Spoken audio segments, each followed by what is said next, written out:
AP cabinet భేటీ ప్రారంభమైంది. 21 అంశాల ఎజెండాపై మంత్రి మండలి చర్చిస్తోంది. అమరావతి అభివృద్ధికి నాబార్డ్ నుంచి 7,387 కోట్ల రూపాయల రుణానికి ఆమోదం తెలపనుంది. క్యాపిటల్ సిటీ పనుల కోసం వరల్డ్ బ్యాంక్, ఏడీబీ నిధులతో ప్యాకేజ్ పనులకి గ్రీన్ సిగ్నల్ ఇవ్వనుంది. ఇక అమరావతి రోడ్లు, డ్రైనేజ్, వాటర్ సప్లై పనులకి మరో ప్యాకేజ్ కి అనుమతి ఇవ్వబోతోంది కేబినెట్. అమరావతి ల్యాండ్ అలైన్మెంట్ కేసులపై కూడా జీవోఎం సిఫారసుల అమలుకి ఆమోదం తెలుపుతుంది. ఉద్యోగులకు డీఏ పెంపు అమలుకు ఆర్థిక శాఖ అనుమతికి ఆమోదం తెలుపనుంది. గ్రామ, వార్డు సచివాలయాల పేర్ల మార్పుపై ఆర్డినెన్స్ కి ఆమోదం తెలుపబోతోంది.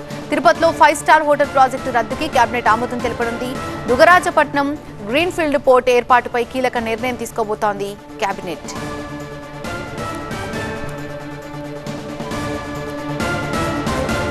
పూర్తి అప్డేట్స్ అందించడానికి మా అసోసియేట్ ఎడిటర్ ఈశ్వర్ లైవ్ లో సిద్ధంగా ఉన్నారు. ఈశ్వర్, ఏపీ కేబినెట్ భేటీ ప్రారంభమైనట్టు తెలుస్తోంది. 21 అంశాల ఎజెండాపై మంత్రి మండలి చర్చించనున్నట్టు డిసైడ్ అయినట్టు తెలుస్తోంది. పూర్తి అప్డేట్స్ ఏంటి దీనికి సంబంధించి? ఎగ్జాక్ట్లీ 4 అంశాలు ఈరోజు ప్రధానంగా ఉండబోతున్నాయి. ఒకటి అడ్మినిస్ట్రేటివ్ రిఫార్మ్స్కి సంబంధించి, అదే సమయంలో పెట్టుబడులు, వెల్ఫేర్కి సంబంధించి, అలాగే మౌలిక సదుపాయాల కల్పనకు సంబంధించి చాలా కీలకమైన ప్రాజెక్టులకి ఈరోజు కేబినెట్ ఆమోదం తెలపబోతోంది. ప్రధానంగా చూస్తే ప్రధానంగా గ్రామ సచివాలయాల వాళ్ళ పేర్లు మారుస్తూ వాటి పేర్లు మార్చే ప్రయత్నాన్ని ఈరోజు కేబినెట్ చేయబోతోంది. దానికి సంబంధించిన ఒక కీలకమైన చర్చ జరగబోతుంది. అదే సమయంలో రైతులకు సంబంధించిన వ్యవసాయ మీటర్లు బిగించే కార్యక్రమాన్ని ఈరోజు రాష్ట్ర ప్రభుత్వం తీసుకోబోతోంది. గతంలో ఇది అనేక విమర్శలకు గురైంది. గతంలో ప్రభుత్వాలు ఏర్పాటు చేసే సమయంలో దానికి సంబంధించి అనేక రకరకాల రాజకీయ ఆరోపణలు, ప్రత్యారోపణలు చోటు చేసుకున్నాయి. సో అట్లాంటి కీలకమైన నిర్ణయానికి ఈరోజు కేబినెట్ నిర్ణయం తీసుకోబోతోంది. అదే సమయంలో లైఫ్ ట్యాక్స్ సంబంధించి సెస్ను కూడా పెంచబోతోంది.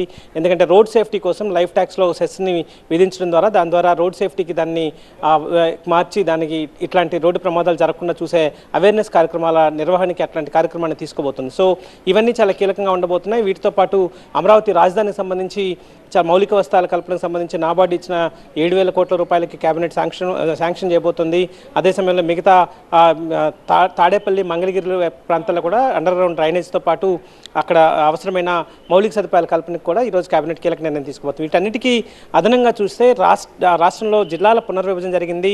గతంలో 3 జిల్లాల ఏర్పాటు జరిగింది. మదనపల్లి, మార్కాపురం, అదే సమయంలో పోలవరం జిల్లాల ఏర్పాటు జరిగింది. ఈసారి ఆ 3 జిల్లాల్లో ఒక జిల్లాని తగ్గించే అవకాశం కనిపిస్తుంది. చాలా కీలకమైన నిర్ణయంగా ఇది భావించాల్సిన అవసరం ఉంటుంది. ఎందుకంటే మదనపల్లి నియోజకవర్గం, మదనపల్లి జిల్లా ఏర్పాటు తర్వాత అన్నమయ్య జిల్లాకు సంబంధించి నియోజకవర్గాలు కేవలం 3 మాత్రమే మిగిలాయి. దాంతో చాలా చిన్న జిల్లాగా మిగిలిపోతుంది. దీంతో పరిపాలనాపరమైన అనేక ఇబ్బందులు అక్కడ తలెత్తే అవకాశం ఉంది. కాబట్టి ముందు అన్నమయ్య జిల్లాని ఆ పేరు మార్చడం ద్వారా కానీ, లేదా అన్నమయ్య జిల్లా లేకుండా దాంట్లో ఉన్న 3 నియోజకవర్గాలని ఇతర జిల్లాలకి సర్దుబాటు చేయాలని ముందుగా భావించారు. అన్నమయ్య జిల్లాలో కేవలం మిగిలింది రాయచోటి, రైల్వే కోడూరు, రాజంపేట, ఈ 3 నియోజకవర్గాలు మాత్రమే మిగిలాయి. అన్నమయ్య జిల్లా పూర్తిగా అన్నమయ్య జిల్లా పేరు లేకుండా మిగతా 28 జిల్లాలకే పరిమితం చేస్తూ రైల్వే కోడూరుని తిరుపతికి, రాయచోటిని మదనపల్లికి, అదే సమయంలో రాజంపేటని కడప జిల్లాలో అడ్జస్ట్ చేయాలని అనుకున్నారు. కానీ అన్నమయ్య జిల్లా పేరు మారిస్తే సెంటిమెంట్ పరంగా కూడా ఇబ్బంది ఏర్పడుతుందని మదనపల్లి జిల్లాకి అన్నమయ్య పేరుని పెడుతూ మదనపల్లి హెడ్ క్వార్టర్గా